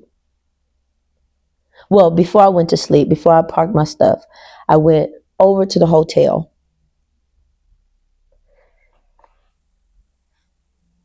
I went over to the hotel and I called my mom and I let her know what was going on and everything that I had done. And she was like, so you know what moms do, they try and figure it out for you and things like that. And I'm like, I don't have numbers for anybody, I can't do anything. She's like, well, can the church help? And I'm like, I don't know, I can't think about that right now. Like that's something I can't think about right now. I'll talk to you in the morning though. So I leave the I sit there for a little bit thinking I can probably just sit here and like fall asleep, but I'm like, no, I can't sleep here. They'll definitely solicit me. So I have to leave. I need to find a place to go. So I go back to the bus center. There's a bench. I fall asleep on the bench. I wake up, go back to Walmart, grab me some breakfast. I walk out of there. I sit. I grab a book. Went back to Sam's Club. I grab a book. I sit and I read a book. You know what book I got? The devotional. Grabbed the devotional and I read it. I just sat and read. And then I had the bright idea. Oh no. Then I went to Verizon. I went to go call my mom. And she's like, okay, well, I'm contacting a couple of people. I called your ex-boyfriend to see if he can come and find you. I got in contact with the church. I called your auntie to see if she would come pick you up, but she's not willing to pick you up. She's like, is Avery with her? I said, yeah, Avery's with her. We talked for a little bit because, you know, Verizon, you can use the phones for free. So I'm on the phone with them and I'm having a conversation with her. And she's like, okay, well, I'm going to give you the lady's number. I'm going to send it to this phone. And then what you do is delete it, obviously. So she sent me the lady's information of the church. And I don't know if I'm able to tell what happened to that lady. She's no longer with us though. Okay. I remember the story I told you about the church being punks. Put it together. Okay. Glad. Good job. She gives me the lady's number. I call the lady. Me and the lady have a conversation. The lady asked me, well, why did you do it? I said, I don't know. She said, well, did you apologize to her? Did you try to work it out with her? Did you try to figure something out? And I said, yeah, I did everything I could, but she's not trying to help me. And I don't believe that it's her responsibility to help me. You know, this is something I did. I need to deal with it the best way that I can. And she's like, okay, well, there's not too much that we can do, but we'll figure something out. I get off the phone with her, and then I have this bright idea to go into Kohl's and get my baby daughter a necklace because I want my baby I want my baby daughter to have a necklace. Mind you, I have nothing. I have no idea, no money, no nothing, no phone, nothing. I go into Kohl's and do what I had done in Denver with my ex-girlfriend. That's right, was stealing with my ex-girlfriend. Thinking I'm going to get away with it, I start walking towards the door. Then people came and got me. Snatched me up, took me back to the back. They're like, okay, we got the cops coming. Do you know why are you stealing this? And I'm like, I wanted it for my daughter. And they're like, do you have an idea? I'm like, I ain't got nothing. I can't help you. So they take me to jail. I get to jail. And they asked me, I said, I don't have an idea. I don't have nothing. So I'm sitting in the jail cell and they come and tell me, we're going to let you out on a signature bond. They let me out. I do my signature and they let me walk out of there. I walk out and I'm like, okay, I need to get back to my stuff, but I don't know which way to go. I don't know where I am. I don't have the landmarks like I have in Denver where I see the mountains. I know that's west. And I'm in Kansas. I have no idea which way is west. But I start walking anyway. I get to this place and I cannot figure out what this place was. It was like a hangout place for kids, like a club almost. They had a downstairs area and then they had an upstairs area. In the upstairs area, there were computers.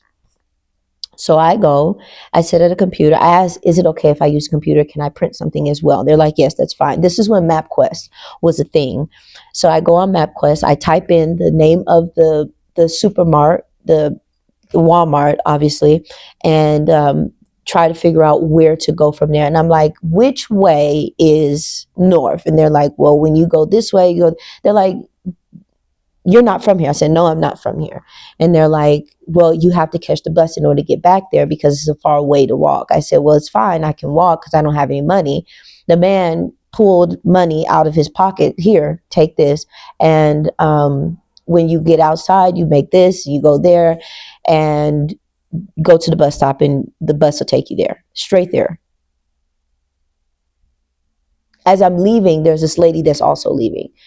And she sees me outside. She's like, don't go that way. It's not a fast way. You go this way.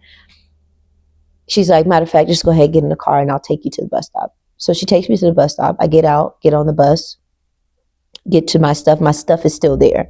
It's drizzling outside though. So now I'm like, okay, now I got to find, I can't sleep on the bench. So I need to figure out where I'm going to sleep. Verizon is closed, so I can't call my mom at Verizon. So I go back to the hotel. I call my mom. I let her know what happened. She's like, okay, don't worry about it. Did you talk to the lady? I tell her that I talked to the lady. We have this whole conversation, whatever. And I'm like, well, I'm tired. I want to go to sleep, but I have to figure out where I'm going to sleep. And I hang up the phone with her. Remember I told you that there was a furniture store, right? The furniture store just so happened to have a tent outside. I didn't know what was in the tent. I just knew there was a tent. So I go and I look. In the tent, there were chairs, there were tables, there were big comfy couches, there were tall chairs, long chairs, short chairs, big tables, hard cherry wood tables. I mean, the whole nine was out there in this tent. I go in the tent. I go to the back of the tent. I get in the couch. I go to sleep. The next day, I hear my ex-boyfriend's voice. Get up. And I just run to him. I hug him. I just go and hug him. He's like, girl, you had me scared. We couldn't find you. We looked everywhere. He was like, you've been in this tent? I said, I just got back to the tent. I slept here last night. He said, we came here yesterday. I said, I went to jail. I got out of jail. He said, we came here right when it was raining. So I had just missed him when I had got out of jail. Nevertheless, I said, I just want to go get my baby daughter. We go get my daughter. We say goodbye to them. And then I'm headed back with him.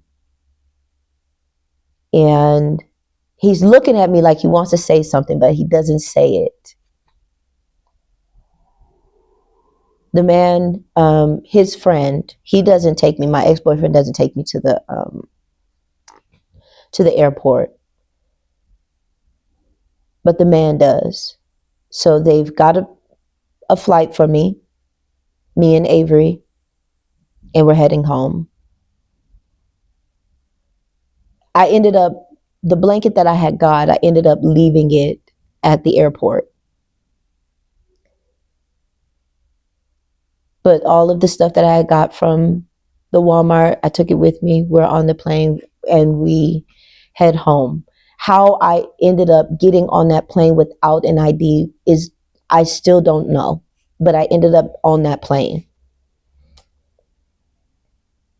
Yeah.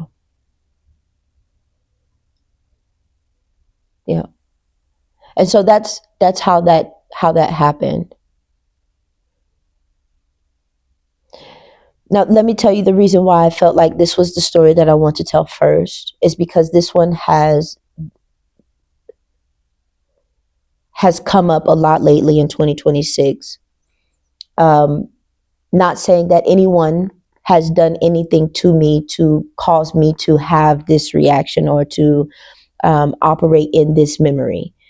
Why this memory keeps coming up is because there's trauma there. And I thought that I handled it. I thought that I dealt with it. You know, there were times when I would journal and write it out, but for the most part, it was just a forget. You're not there anymore. You didn't do it. You did it, but you haven't done it since. But just because I haven't done it doesn't mean that it's not there. Right? So it is something that I'm very cautious of when I'm around men who are married, And I'm not around a lot of people who are married except for my pastor and my first lady. And like I said, there's nothing that they have done that he has done or that I have done to make me feel that way, but it's something that I'm very cautious of. And it's something that caused me to go to God about. Why do I feel this way? Why am I afraid to even be close to them? Why am I afraid that I'll slip up? Why I went into prayer is because, okay, there was she had a prayer. This is when I had first joined the church. She had a prayer shut in. And I remember she was doubled over. She was crying. I went to comfort her. She already had a friend there comforting her, but I went to be support because one thing I'm going to do is cover that woman. Okay. So I went and I prayed for her. As I remember telling her, you can't be just traveling and not have nobody to cover you. You need somebody to cover you. You can't be out there just uncovered. You got to be covered wherever you go, girl. You can't just play with somebody else. Okay. So I went over there and I covered her. And her friend is over there comforting her. And then the lady that she had invited, she comes and she walks over and she kind of moves my hand out the way so that she could pray for her. So I'm just standing there, but I also am very careful. I'm listening because I don't want you to speak anything negative all over her life. Even if it seems to you that you're saying the right words, I have to be very careful. I'm listening to make sure that you are not cursing her. So I'm listening, and anything that I agreed with, I agreed with. Anything that solidified her future or spoke prosperous things over her future, I agreed with it. Eventually the lady left. Now I'm watching the lady because the lady watched me all night. And I know she watched me all night because I looked at her. I was watching her. I'm watching her, and she's hugging, high-fiving, and shaking hands with everybody. I go and say goodbye. Well, I hug my first lady, tell her bye. Then I go to one of our church members, and I hug her, and I talk to her for a little bit, and I give her a hug, and I tell her bye. And I walk next to the lady, in front of the lady, and I go to shake her hand. She does like this. Universally, you tell me, what does this mean? Okay. I said goodbye to my first lady's mom. Before I hit the door, doubt, everything that I had prayed against whilst in prayer came bombarding back. I mean, it slapped me before I could step outside of the door. When I stepped outside of the door, the attack started. Boy! And I began to think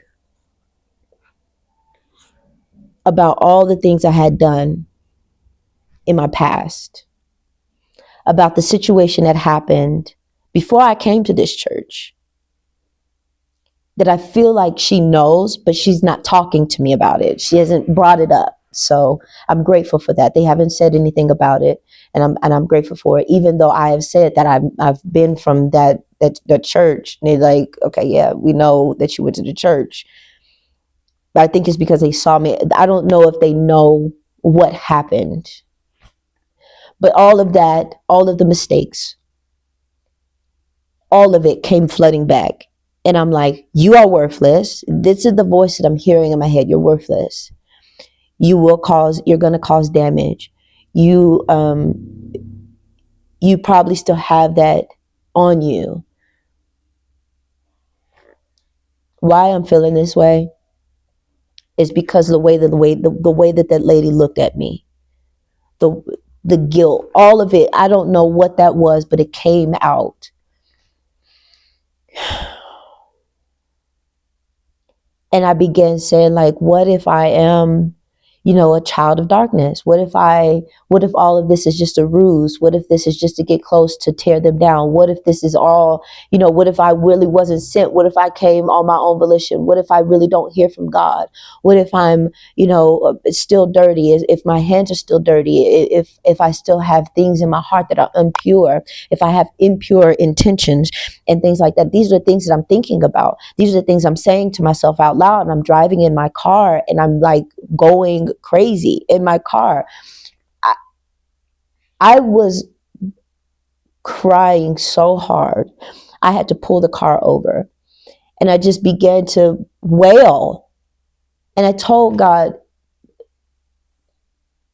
Father, I pray that I'm not.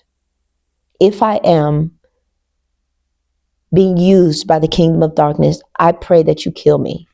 Take me out because I can't handle another betrayal.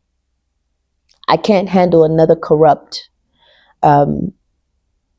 connection. I can't handle being the cause of another failed relationship. I can't take it. I don't want to be in the midst of any more drama. I don't want my name out there being stomped on and spit on, and people already look at me funny. People already know what I have done. People in the church, they know what I've done. I don't want to be known as that. I don't want that. So kill me. Get me out of here. You better take me out or I'll do it myself. But then there was a peace that came over me. And I had to remind myself, Tiara, you were sent to them. This is not something, I had to speak life to myself. One of the things I remember telling myself is that you were sent. You were sent.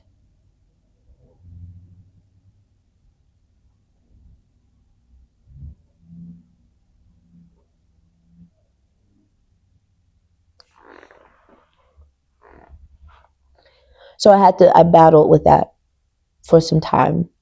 I'm better now, well, a whole lot better. Obviously, I'm so much more better. So that the fact that I'm here talking about it, but I struggled with that. I did not want to. I only wanted to be close to her. I didn't want anything to do with my pastor. No. I don't want to be near him, talk to him, be alone with him. I don't want that at all. If we talk, she got to be there. Matter of fact, I would rather talk to her than to talk to him. That's the way it was. And like I said, there was nothing he had done. He's a pastor, and there's nothing that I have towards him. It's that trauma that comes up, like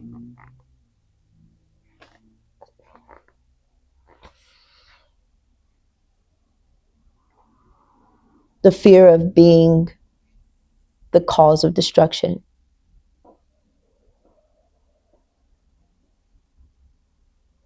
The cause of somebody's hurt. The cause of somebody's broken heart.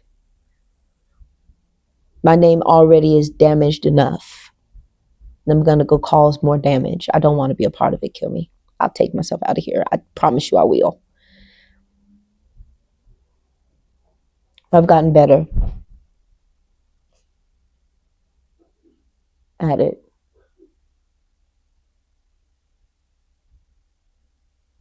And I'm just so grateful for my pastors because they took me in. They took me in without knowing anything. They just welcomed me in with open arms, and they just love me, and I love them, and I'll do my darndest to make sure that they are taken care of, they are covered, that they are prayed over, that they are supported, that they don't ever have to struggle, that they don't ever have to worry about me, because everything that I got going on, I will take it to God real fast, quick, fast, in a hurry. Okay. But I love them, and I'm grateful. This is the result of being planted correctly. This is the result of being watered correctly. This is the result of being pastored effectively, correctly, because your traumas, you realize that they are nothing but dust in the hands of God. And that dust is soil to help you grow. And so, effective immediately, what this is me bagging this up and throwing it into the lake of fire, because I'm letting go of this. And to announce that I love my church. I love my church. There's been so much healing, so much momentum, so much movement, so much revelation, such a closeness to God. And I love them. I love them. I love my church, and I love God. I love Jesus. And I'm grateful to Jesus for his salvation. For now, I am a new creature, and old things have passed away. Behold, all things have become new. And I have to believe that he is the resurrection and life for me. I have to believe that. I have to be like Mary and worship him. If you would have been here, my brother wouldn't have died. Lord, if you would have been here, I wouldn't have done that. But he said, do you believe that he will be resurrected from the dead? Yes, I believe, but he will be resurrected when the day of the dead come back. He said, I am the resurrection and the life. He who believes in me shall have life, and that more abundantly. Of everlasting life. So now I have to be like Mary and worship him. Father, if you would have been here, I wouldn't have done this. Nevertheless, I'm going to bow before you, and I'm going to worship you for it. Thank you for the trials and the tribulations and the tests and the failures and the betrayal and the heartbreak that I caused.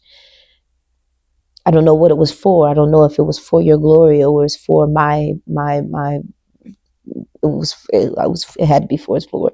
But with that being said, I just want you guys to, I know a lot of you are going to be shocked, disappointed. I'm sorry about that. But I'm not sorry, because the only one I have to answer to is to God. Now, how you handle me after this tells me everything I need to know about you. Says a lot more about you than it does about me. Because I'm going to keep on pressing. I've decided to follow Jesus. And in following Jesus, I have to let some things go. And this is what I choose to let go. I'm being vulnerable. So I hope that I have people that'll cover me, that'll walk with me, that'll hold my hand and let me know that it's okay. I made a mistake, but I can grow from this. That's what I wanted. That's what I wished for when it happened. But I didn't have anybody. No one did it. In fact, what happened was I went into homosexuality, and I went hard. I went deep into it. But I wish that I had people of the church that saw and heard what happened and said, not so. Instead, the Lord had to send me to somebody that he knew would take care of me, take care of his sheep. All right. My son is looking for me, so I'm going to go. You all be blessed. And remember, just because you're going through the worst of the worst times, just know that he is kind.